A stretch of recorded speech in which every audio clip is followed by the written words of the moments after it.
Okay, so let's go. So for this demo, I will try to demo what Holly just demo, but with more in more context. I mean, I will try to write the word Fontroy in a copperplate style with just a single variable component. So the idea is to create. We start with a component like this. To create a glyph, you can double-click on a first type / type the name of your glyph, and then double-click on the canvas and click on create, and you have your glyph. But here you see there is no source font source. So there is no vertical matrix. In order to add them, we go in font and sources here, and new font sources. By default, now in Fontroy, we will have a default source when we create a new project, but just to demo how to create a source, I remove it. So I will create the default here, add it, and I have my default with italic angles and then the vertical matrix, 875, excite, etc. I can change it, for instance, 600 here. And when we go back here in Fontroy, in the canvas view, we have the vertical matrix. For this component, as I said, it will be a copperplate style. So I will start by drawing with the shape tool an ellipse like this. But for the component, I will only keep the bottom of the ellipse. So I can select these points, right-click on them, and break contour here, and then double-click on the top part and remove it. So I have my shape here. I can copy it, paste it on place, and then move it by 10 units to create the weight. And go back here and close the contour. So to close the contour, there is two strategies. The first one, we can just select a contour, and then with a pen tool, click on the other point, and it will close. And the second one is to select both points and right-click and go in close one contour. So now I have my semi-ellipse shape made here. Can modify a bit the weight. And the idea is to make it as variable components. So there will be a local axis for this glyph that can control different things. For instance, we can have one axis to control the weight on the left side and one axis to control the weight on the right side. So in order to create axes on the glyph, you have here in the design space navigation panel, you have glyph axes, and you click on the headed glyph axis icon and create a new axis. So weight left. Sorry, by default 10, minimum 10, by default 10, and we will go to 100. And I will create another one, weight right, the same 10, 10, and 100. No, I'm sorry. Now I have to create two sources that will be linked to this axis. So first source, in glyph source panel, we can click on the plus and add weight left and create now a weight left here. So we created a variation on this glyph. Then we'll do the same for the weight right, new axis, left 10 and right 100. I add it and I move it here. If you want to be sure which dimension, width we have, you can select the contour and look at the dimension. Here we have 100 and 0. I can maybe remove, move this a little bit up. 3. So now we have a variable component like this. I can already apply it in a letter. So I will type the O letter, create it. And in the O letter, right-click and add component. I will add a compo here. Then I can copy-paste. Flip it and move it on the top like this. And since it's a variable component, I can select it, and in the info panel here, you will have the logo, the variation of your selected component. So I can move the weight like this, select the other one. Since it's rotated, I need to play with the weight right. But I want to do a copperplate style, so the idea is to be slanted. I will slant everything by 30 degree. For this, we go in transformation panel, we select the contour, and we can go in deep edition mode and skew it by 30 degrees, like this. Then, if we look at the shape, we need to fine-tune a little bit this part, so I can move it, but just disable the scaling edit tool behavior, so it's not re-interpolated the handle, the location of the handle. And I will fine-tune my O like this. Okay, and then I can copy this element, paste it here to make the connection with the other letters. But for the connection, I want to have this part that is correctly aligned, exactly aligned on the middle of the letter. So for this, I have to add new axes on the variable component to control the height.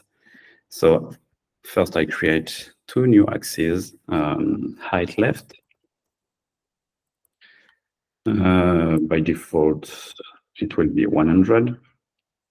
And the same height right, and by default 100.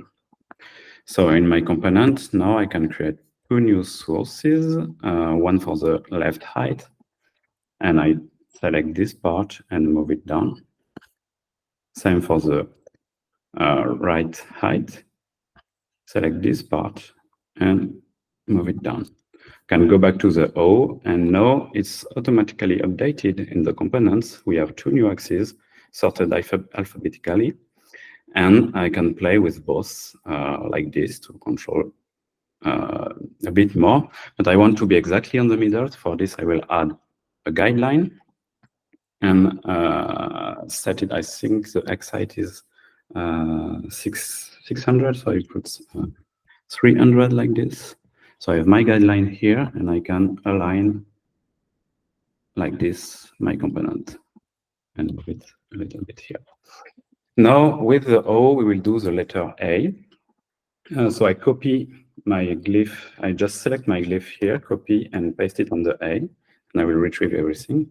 Just make the spacing quickly. I put 0 on the right, 0 on the right, and then it will be negative spacing here, something like this, okay? And for the A, I will move this part down, so I have a transformation here in Y, and I can put it as 0. It will be done exactly on the baseline.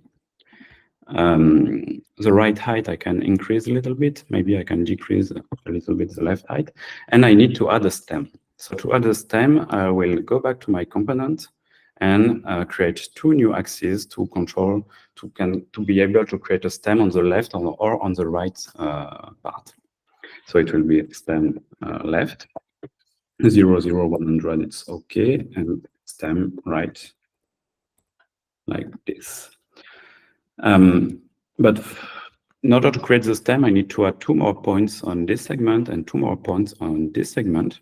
To add points, you can go select the pen tool here, and when you overlap a segment, you have a blue circle that allow you to create a point. But I will do it with the deep edition mode, so it will add the point in all the sources like this. And then I want to overlap them with the extreme point. But for this, I will just disable the weight left. So I modify every sources except the weight left. And then I go to the weight left and do the same operation here. I can do the same for the right part, deep edition mode. Pick up 2 points, disable the weight right, and overlap the point like this. And then I can create a source for the stem left and one source for the stem right. So I am in the stem left now. I can select this element, move it up like this. And I want to be exactly aligned with the angle. For this, there is 2 strategies as well.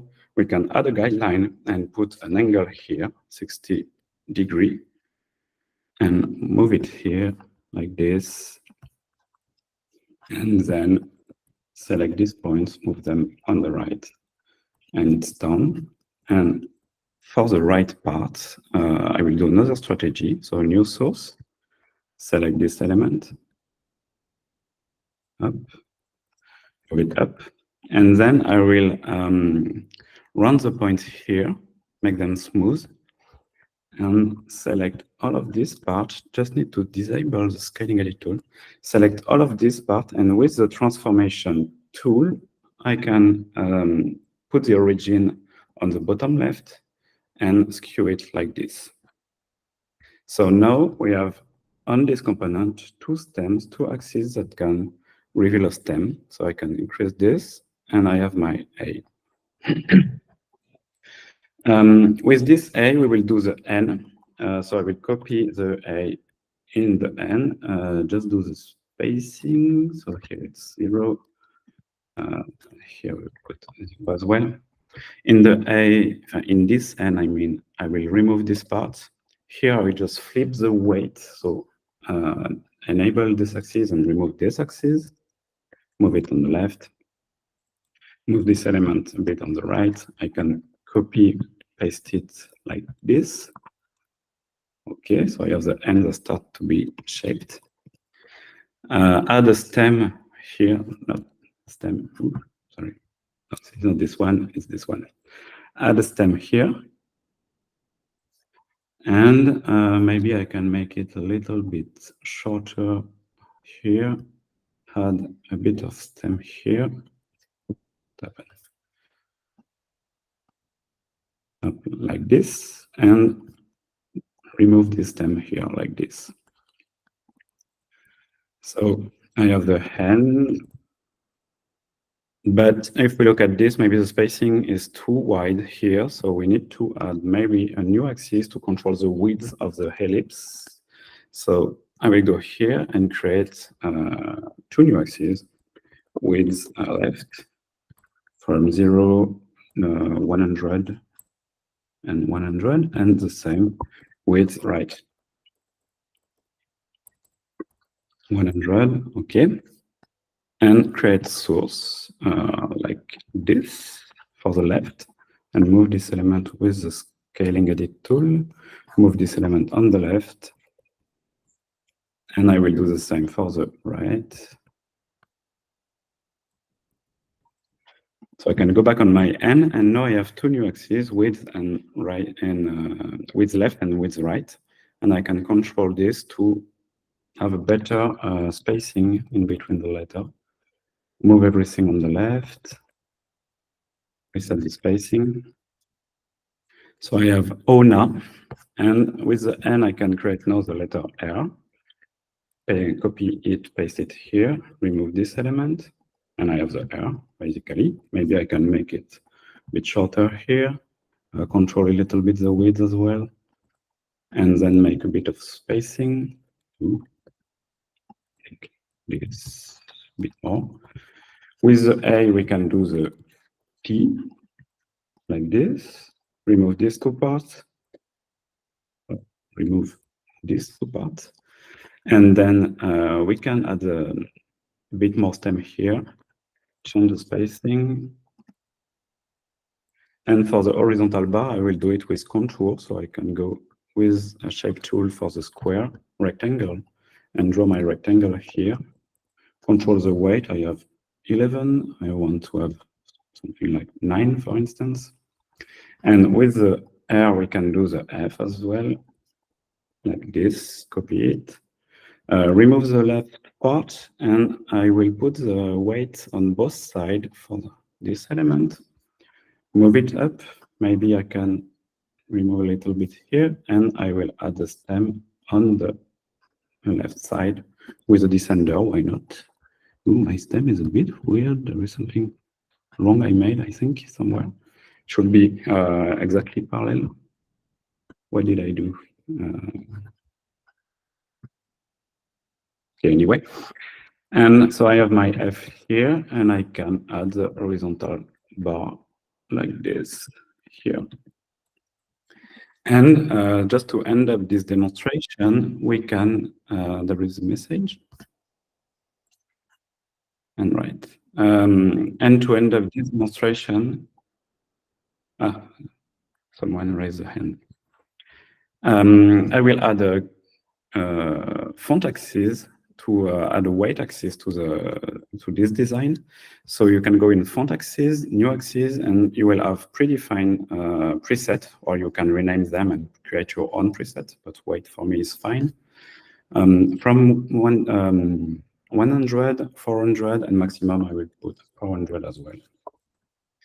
And then on the letter, we can go on weight 100, create a source for this, and select my component and define the weight I want. For instance, 50 here, 50 as well. And for the stem, it will be 45. Can do it up. And for the end, the same, create the source, 45, 45. The T, I will do the same, 45. Do a bit of spacing. The N, 45, we'll copy this value. I need to create the source first. 45, 45, same here. Just realign my components. And the spacing 0 here. For the O, 45 with the source first. 45 as well. 50 for the round part. And for the F, a new source. Same right. It's not this. This weight, 45 and 45. Like this. And now I have this variable fonts, fontra, in Copperplate style with a single variable component. And if we want to fine-tune a bit more, for instance, in the N, we can have weird overlap here. So we can, anytime with depletion mode, decompose my two components here, select them, and then remove overlap with the pass operation here and remove the extra point. And it's still compatible. So yeah, that's about it for this demonstration.